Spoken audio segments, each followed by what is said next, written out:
Now, fear is going to be a player in your life, but you get to decide how much.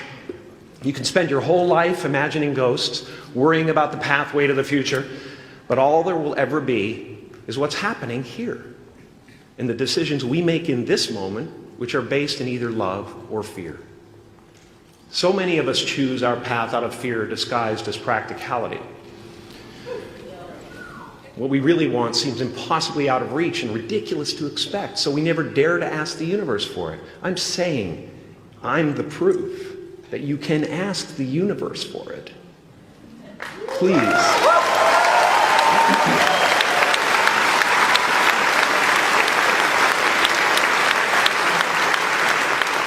And if it doesn't happen for you right away, it's only because the universe is so busy fulfilling my order.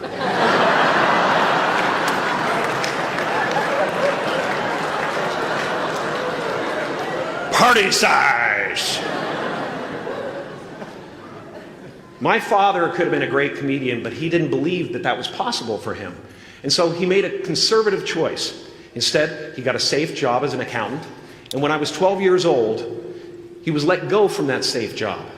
And our family had to do whatever we could to survive.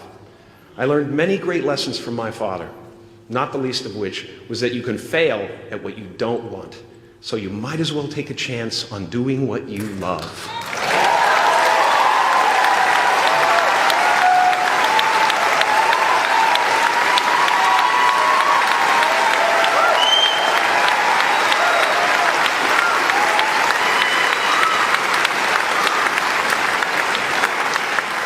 It's not the only thing he taught me, though.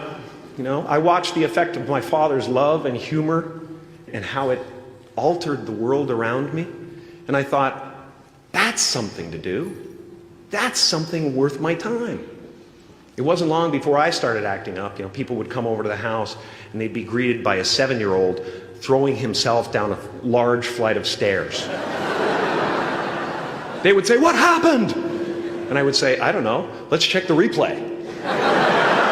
I'd go back to the top of the stairs and come back down in slow motion.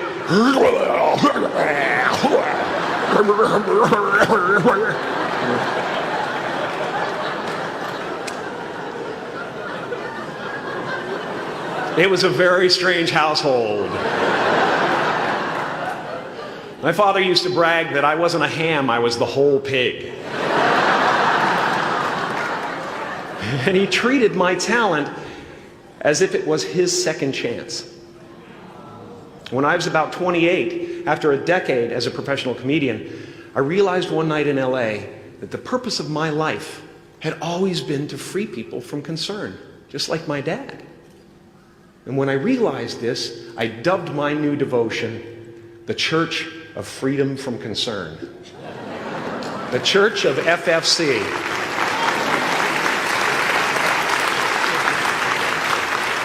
And I dedicated myself to that ministry. What's yours?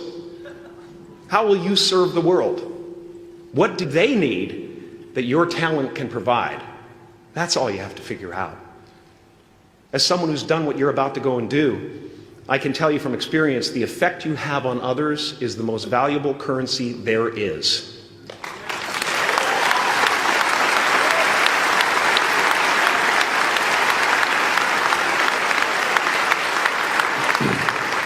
Because everything you gain in life will rot and fall apart, and all that will be left of you is what was in your heart. My choosing to free people from concern got me to the top of a mountain. Look where I am. Look what I get to do. Everywhere I go. I'm going to get emotional because when I tap into this, it really is extraordinary to me. I did something that made people present their best selves to me wherever I go.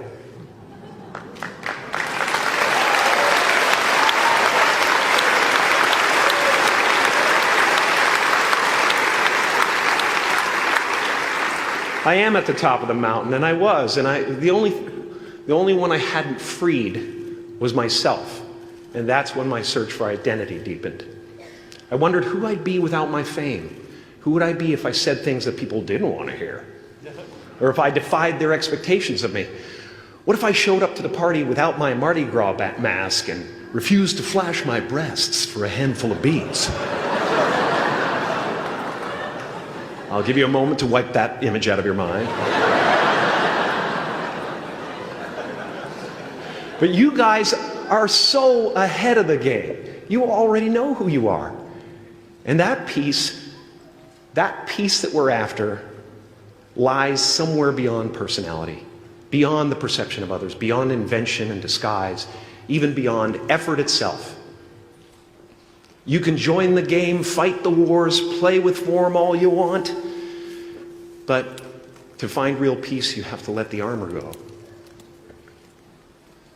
Your need for acceptance can make you invisible in this world. Don't let anything stand in the way of the light that shines through this form. Risk being seen in all of your glory.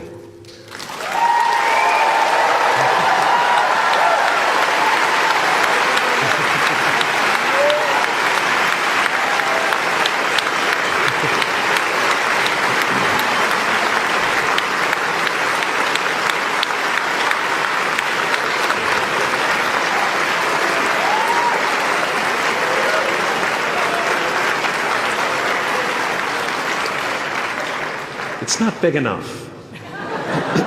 This painting is big for a reason.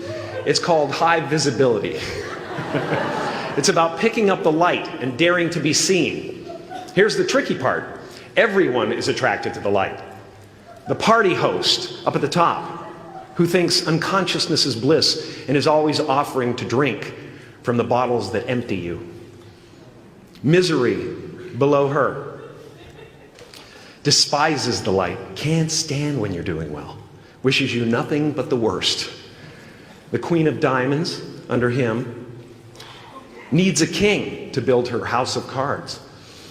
And the hollow one down bottom there will cling to your leg and say, please don't leave me behind, for I have abandoned myself. Even those who are closest to you and most in love with you, the people you love most in the world, will find clarity confronting at times. This painting took me thousands of hours to complete. And when I was finished, thank you, thousands of hours, yes. I'll never get them back. I'll never get them back. I worked on this for so long. I was weeks and weeks like a madman alone on a scaffolding. And when I was finished, one of my friends said, this would be a cool blacklight painting. So I started over.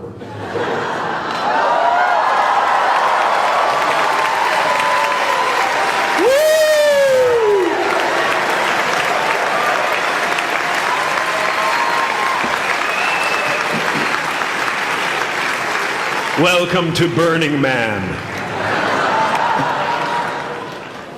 Some pretty crazy characters up there, but better up there than in here. You know, painting is one of the ways, thank you.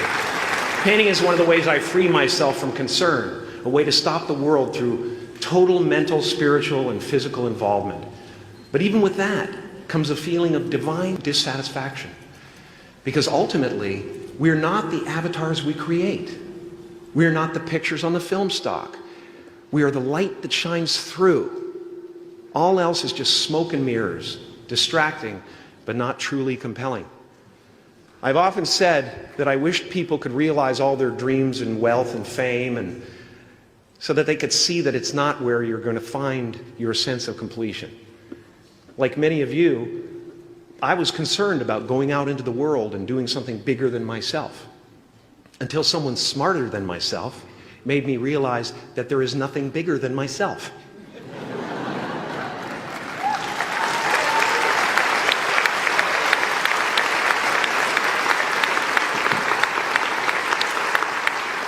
My soul is not contained within the limits of my body. My body is contained within the limitlessness of my soul. One unified field.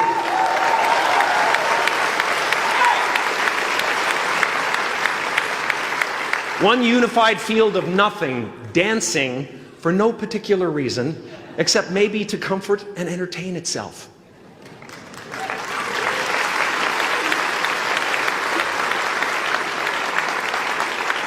As that shift happens in you, you won't be feeling the world, you'll be felt by it. You'll be embraced by it. Now I'm always at the beginning. I have a reset button, and I ride that button constantly. Once that button is functioning in your life, there's no story that the mind could create that will be as compelling. The imagination is always manufacturing scenarios, both good and bad, and the ego tries to keep you trapped in the multiplex of the mind.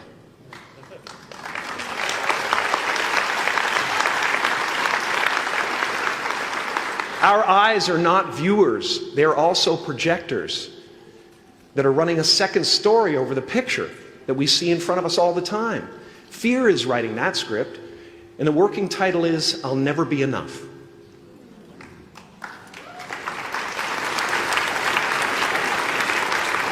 Now you're going to look at a person like me and say, how could we ever hope to reach those kind of heights, Jim? How can we make a painting that's too big for our home? How do you fly so high without a special breathing apparatus? This is the voice of the ego. And if you listen to it, there will always be someone who's doing better than you. No matter what you gain, ego will not let you rest. It will tell you that you cannot stop until you've left an indelible mark on the earth, until you've achieved immortality. How tricky is this ego that it would tempt us with the promise of something we already possess?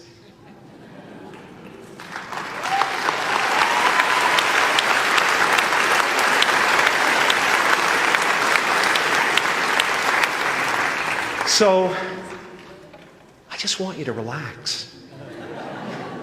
You know, that's my job. Relax and dream up a good life.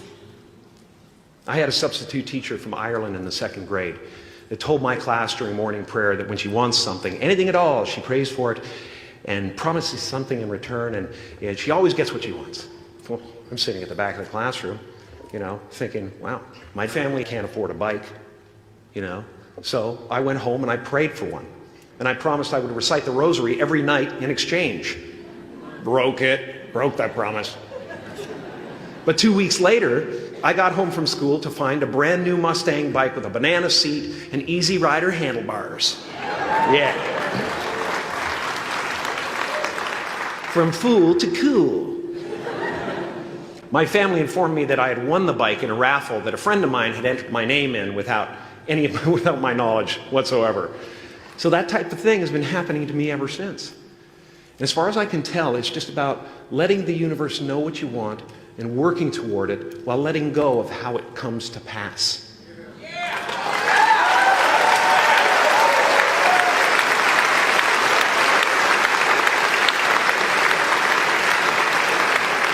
Your job is not to figure out how it's going to happen for you, but to open the door in your head. And when the door opens in real life, just walk through it.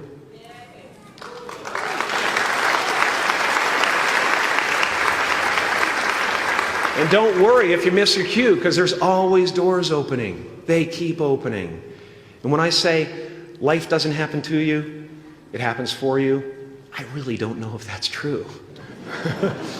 I'm just making a conscious choice to perceive challenges as something beneficial so that I can deal with them in the most productive way. You'll come up with your own style. That's part of the fun. Oh, and why not take a chance on faith as well?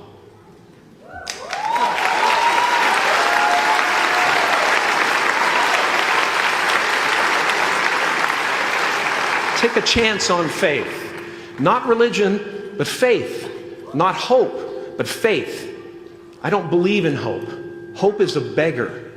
Hope walks through the fire and faith leaps over it.